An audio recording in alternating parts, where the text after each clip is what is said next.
También quisiera tomar un poco las preguntas de nuestro auditorio, pero tanto Jorge como David han hecho comentarios muy calificados por su vasta experiencia y han puesto, digamos, las campanitas de cascabel, ¿no es cierto?, al gato.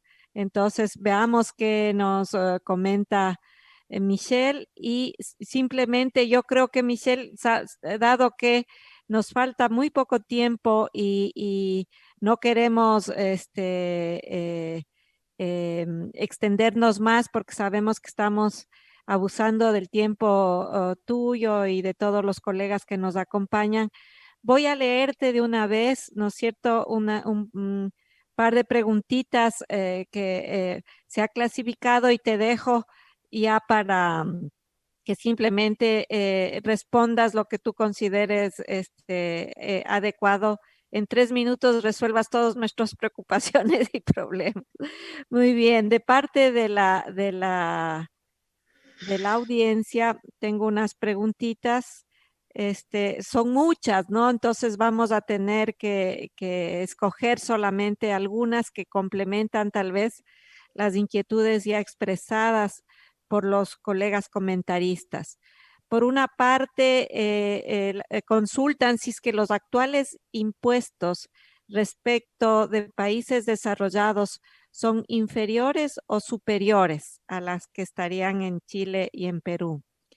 Eh, Hay otra pregunta que plantea que dado que las proyecciones en Chile son de un volumen cada vez mayor de exportación de concentrados, ¿qué recursos se necesitan, tanto el sistema de impuestos y aduanas, y qué entidad del Estado debiera fiscalizar sus contenidos y los pagos asociados?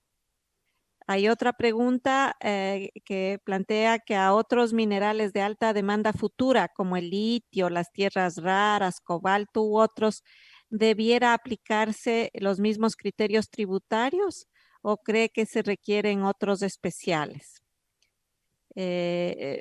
Otra consulta es, según usted, para maximizar la recaudación tributaria sin afectar la eficiencia económica, la mejor opción sería un impuesto a la renta. Bueno, este un poco se une con la preocupación también que tenía Jorge, ¿no?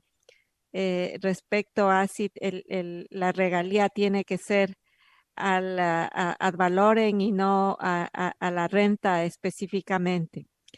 Y finalmente, a nivel teórico, el concepto de la renta económica aplica a un sector de oferta fija, pero la producción minera depende esencialmente de la explotación y las inversiones incrementales para extender la vida útil de los yacimientos.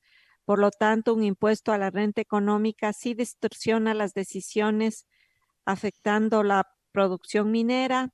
¿Es así? Es una consulta. Y con un impuesto a la renta económica, ¿qué pasa en los periodos de bajos precios con rentas económicas negativas?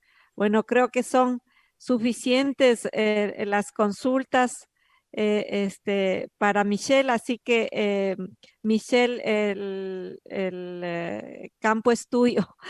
Así que a ver, ¿para dónde disparas? Muchas Gracias a gracias, Janet. todos. Y Gracias. tengo 3 minutos, solo para regular mi... Sí, yo creo que tendremos unos 5 minutitos, ¿no? Para si Bueno, tú puedes. bueno, gracias. Bueno, antes que todo agradecer los comentarios de Jorge y David, ¿ah? Me parecieron muy buenos. Eh, y coincido con mucho de lo que dijeron. Voy a algunas de las preguntas. Eh, a ver, sobre otros países, la verdad es que las comparaciones, lo que uno aprende es que no son tan fáciles. Lo que uno no debe hacer es comparar tasas nominales, ¿ya? Esa es como una conclusión de esto. No basta, por ejemplo, con comparar la tasa nominal del impuesto a las utilidades o de los royalties, porque hay muchos factores que inciden, ¿ah? Como la depreciación acelerada, el tratamiento de los gastos de exploración, y todo eso va incidiendo en cuál es la tasa efectiva que soportan los proyectos mineros. ¿Ya? Entonces, no me atrevo a concluir si los otros países tienen tasas más altas o menores que nosotros, básicamente por eso. Estuve mirando, por ejemplo, algunos datos de Canadá, en donde también tienen bastantes incentivos de depreciación acelerada, amortización acelerada de gastos de exploración, etcétera. ¿Ya? Entonces yo creo que debe haber para ambos lados, a lo mejor algunos son más altos y otros son más bajos. Los estudios que se conocen, ¿no es cierto?, dicen o concluyen que la tasa efectiva en Australia son superiores, ¿no es cierto?, a las que tiene Chile y Perú, ¿no? Pero habría que hacer un análisis más específico. Y depende mucho de los supuestos, ¿no? Eh, eh, por ejemplo, comento algo que no alcancé a decir. Yo, en el tema de la distribución de utilidades, como los países tienen distintos tratamientos a la distribución de utilidades, por ejemplo, en Chile, legalmente si una empresa distribuye utilidades de inmediato, apenas las obtiene, tiene un costo tributario grandísimo porque no tiene el crédito de primera categoría que tiene normalmente. ¿Ya? Entonces, por eso yo no supuse que las utilidades se distribuían inmediatamente porque estaría castigando a Chile en relación me afectaría la comparación, ¿no es cierto? Entonces yo supuse que los dividendos se distribuyen hacia el final, ¿ya? Y los arrastré hacia el final, digamos, al costo oportunidad del capital. Eh, entonces es bien complejo eso. Yo entiendo, sí, entiendo un punto que lo vi en las preguntas y quiero comentarlo. Eh, a veces se dice, mire, cuando hay renta económica, el Estado se puede llevar hasta el 100% de la renta económica y no pasa nada. ¿Ya? Yo entiendo que eso no es tan así, porque claro que importa la comparación con otros países, porque los recursos para invertir no son ilimitados. ¿Ya? Entonces, si, por ejemplo, Perú pone un impuesto del 100% de la renta económica, lo más probable es que un inversionista decida entonces invertir en Chile, ¿no es cierto? O en Australia o donde sea. Entonces, ese argumento no es suficiente. ¿Ya? La comparación internacional es importante. Y también había una pregunta que decía si sería bueno que Chile y Perú unificaran sus sistemas tributarios. De ese punto de vista, claro, sería bueno que hubiera alguna homogeneización, ¿no es cierto? De tal manera que a lo mejor los países pudiesen quedarse con una proporción mayor de la renta económica y no afectar, digamos, las inversiones. Eh, Después, sobre la segunda pregunta, ¿qué recursos requieren, en el caso de Chile, impuestos internos y aduana, o la SUNAT en el caso de Perú? Claro, yo he visto que hay mucha, como comentaba antes, mucha sospecha o incertidumbre respecto, por ejemplo, si los concentrados que salen de Chile tienen realmente los porcentajes que dicen que tiene de cobre, de oro, de lo que sea. La verdad es que yo no tengo muchos elementos para decir si es así o si no. Entiendo que Cochilco hace alguna fiscalización de los contratos, ¿verdad?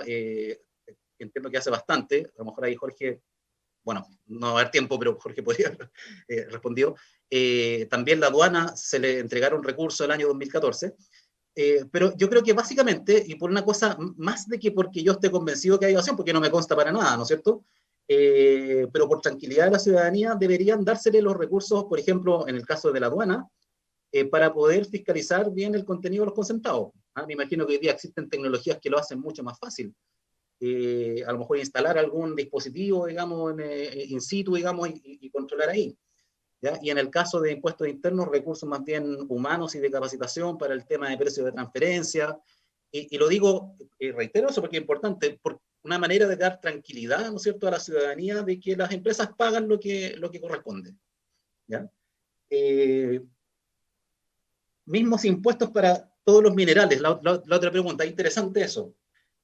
Claro, por ejemplo, en el caso del litio en Chile, como legalmente el litio tiene un trato distinto, entonces tiene de hecho, ¿no es cierto?, una suerte de regalía o royalty o renta de arriendo que cobra Corfo en ese caso. ¿Ah? Entonces, de ahí ya no parten distintos, ¿no es cierto?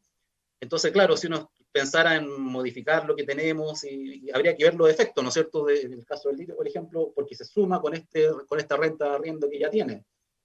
yo creo que si uno piensa en impuestos sobre la renta económica, podría tener un sistema parejo, digamos, no habría problema, o algún impuesto sobre las utilidades. Puede ser distinto cuando uno piensa en un impuesto ad valorem, ¿no es cierto? Porque a lo mejor y yo aclaro que yo no soy especialista minero, ¿no es cierto? O sea, he aprendido mucho de minería, pero lo mío es más bien por el lado tributario. ¿Ya? Entonces no sé si estoy diciendo una tontera, pero puede ser que los márgenes de las empresas mineras sean muy distintos dependiendo del mineral que se explote, y en ese caso, claro, no sería como a lo mejor muy recomendable que un royalty al valor fuera la misma tasa independientemente del mineral. A lo mejor habría que hacer ahí algún ajuste dependiendo de las condiciones operacionales de cada tipo de mineral o de yacimiento. Y lo mismo pasa, ¿no es cierto?, para un mismo mineral, dependiendo del tamaño de la empresa, porque hay algunas economías de escala. Entonces, una tasa de royalty ad valorem puede afectar muy distinto a una empresa mediana que a una grande, o dependiendo también de la ley del mineral de cada yacimiento. Luego, claro, desde el punto de vista de la eficiencia económica, sí, yo creo que no hay tantas dudas de que un impuesto a la renta económica es superior desde ese punto de vista, pero también es cierto que no es el único elemento que uno tiene que tener en consideración, ¿cierto? Por eso es que los especialistas dicen, ojalá uno mezclara un ad valorem de tasa no muy alta con un impuesto más bien sobre utilidades o renta económica, ¿cierto? Que también importa, bueno, cuántos recursos puede obtener el Estado, aún en momentos en que los precios no están tan buenos. ¿Ya? Y ahí, bueno, en la propuesta que evaluamos, que yo insisto que no es que el estudio recomiende hay que poner un impuesto a la renta económica de tasa 75%, sino que es más bien como una simulación de una posibilidad. En esa posibilidad que se evalúa, respecto de qué pasa cuando las rentas económicas son negativas, está planteado en el sentido de que uno dijera, bueno, queremos que el Estado se quede con un porcentaje de la renta económica, un poco independientemente de lo que pase. ¿Ya? Entonces, por eso es que dice, de este 75% de renta económica, se podría restar el impuesto o dar de crédito el impuesto de primera categoría y el impuesto que pagaron los dividendos, de tal manera de que la carga total fuera el equivalente al 75% de la renta económica. Y también está simulado en los archivos que ustedes pueden acceder a ellos, que en el caso de los primeros años, por ejemplo, en donde hay una pérdida, ¿no es cierto?, o no hay renta económica, que esa pérdida de un año pudiese arrastrarse hasta el siguiente, actualizada al mismo costo de oportunidad del capital, ¿ya? De tal manera de asegurar esa tributación a esa tasa. Bueno, creo que con eso concluyo, y nuevamente, bueno, agradecer a la CEPAL por haberme permitido hacer este estudio, ¿no es cierto?, a los comentaristas también. Recogí y anoté todos sus comentarios que me parecieron muy, muy interesantes. Bueno, y a todos ustedes por las preguntas, y solamente esperar que este trabajo sea de utilidad, sobre todo en la discusión en que estamos actualmente. Muchas gracias. Muchas gracias, Michelle. Creo que sería también complementario, tal vez darles unos 2 minutitos a nuestros comentaristas para que cierren su participación y tal vez reaccionen a algunas de las preguntas que se ha hecho también más abiertamente. Muchas gracias, Michelle. Jorge, por favor. Muchas gracias, Janet. Muy breve. Gracias que yo me pasé en el tiempo también. Ahora, con respecto al tema de las exportaciones, yo creo que eso igual hay un tema. Efectivamente, aclarar que Cochilco sí hace una fiscalización de las condiciones comerciales de las exportaciones, pero el aforo físico, el análisis físico de las exportaciones es una función de aduana. Yo estoy bastante convencido de que si hay algo es muy marginal. Tengo la sensación de que no hay evasión por ese lado. No obstante, el estudio que se hizo el año pasado muestra algunas cifras que uno podría estimar algún grado de subdeclaración, pero yo tiendo a pensar que se hace bastante bien ese trabajo.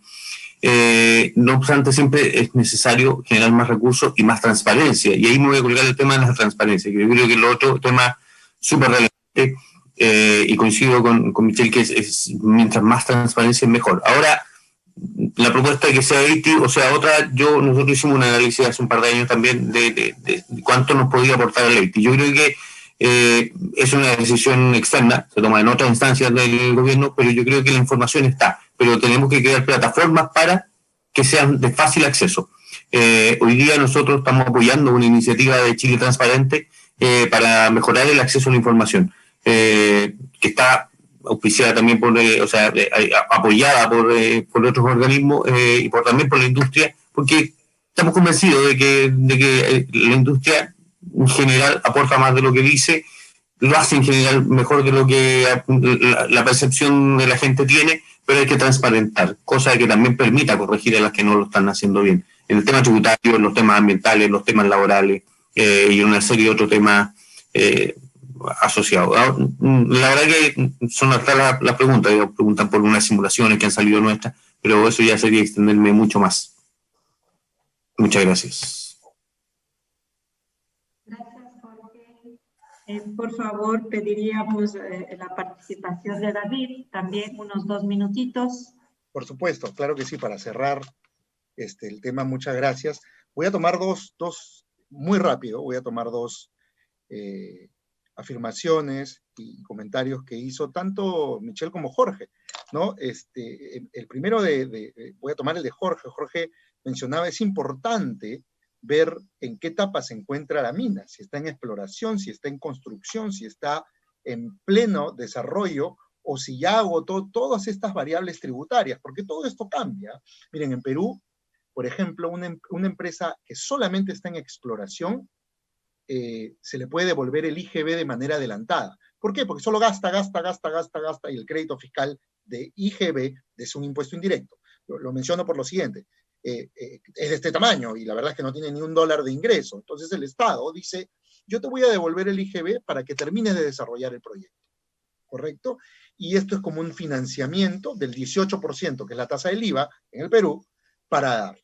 Importante, ¿por qué? Porque claro, todo salieron y reclamaron y dijeron, oye, las empresas mineras no solo no pagan, sino además les dan plata. Y claro, una cosa es no pagar en etapa de exploración, que no tienes ingresos, ¿qué tipo de impuesto directo vas a pagar? Y otro es un incentivo, y claramente este es un incentivo. Entonces, con cuidado, en construcción también, hay una etapa en la cual uno puede jugar con el crédito fiscal, ¿no? Jugar entre comillas legalmente de gastar más o menos lo que va para ecualizar el impacto financiero, porque a la larga es un tema financiero, no es un tema tributario. El crédito es crédito, lo vas a recuperar, ¿no? Y el otro tema importante, y esto es sumamente interesante al hacer un análisis que Michelle ha abordado. Y ahí voy al comentario de Michelle. Totalmente de acuerdo con Michelle. Nunca podemos hacer una comparación de tasas nominales. Eso no existe.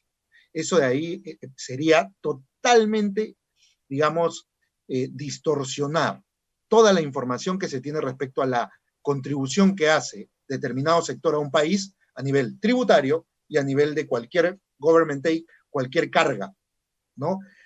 ¿Por qué? Porque, claro, una depreciación acelerada hace que tu tasa efectiva de 29.5 ese año pueda ser 11. O, por ejemplo, un gasto que en determinado país no permita deducir hace que tu tasa efectiva de 30 termina siendo 40.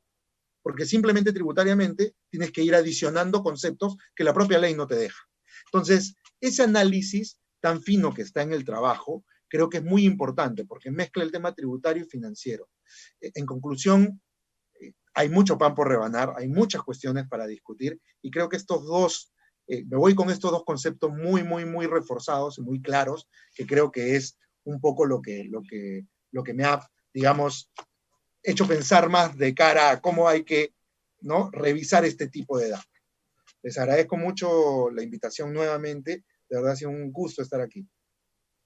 Gracias, David. Gracias a Michelle, a Jorge, a David. Gracias a todos los que han participado en este importantísimo evento. Realmente nos hemos alargado un poquito más, pero ha valido la pena. Lamentamos mucho que no pudo estar Daniel por las restricciones de los servicios que tenemos, Pero bueno, creo que hemos logrado y hemos dado un poquito más de tiempo a nuestros comentaristas. Ahí nos ha puesto Jorat suficiente información y análisis para generar, digamos, posibilidades de escenarios alternativos. Como él ha dicho, no está recomendando solo un tipo de impuesto, sino condiciones, ¿no es cierto?, para que el impuesto pueda tener mayor progresividad, o las regalías, ¿no? Mayor progresividad, eficiencia, equidad, recaudación. Siempre hay tensiones, siempre hay que hacer este equilibrio que es difícil y nadie tiene la receta, ¿no es cierto?, del óptimo, del nivel óptimo en el que se podría lograr todos estos objetivos a la vez. A veces algunos de ellos entran en tensión, pero creo que hemos tenido insumos muy importantes para una discusión informada sobre los temas fiscales, tributarios, respecto a sectores tan importantes como el sector de la minería, particularmente del cobre en Chile y en Perú, pero también en todos los otros países que tienen esa potencialidad minera y que están entrando recién a estas actividades, como el caso de Ecuador, el caso de Colombia, en otras minas, aparte del carbón, y por tanto ha sido un insumo muy importante. Muchas gracias a todos. Todos los documentos, el estudio de Michelle, así como las bases de datos, están disponibles. Los colegas del equipo nos han puesto en el chat los links, pero también a través de CEPAL o a través de GIZ podemos entrar y buscar esa información. Así que gracias a todos y que tengan un muy buen día. Gracias, Nicolás. Creo que hemos llegado al fin de la sesión. Muchas gracias y muchos saludos. Un abrazo a todos.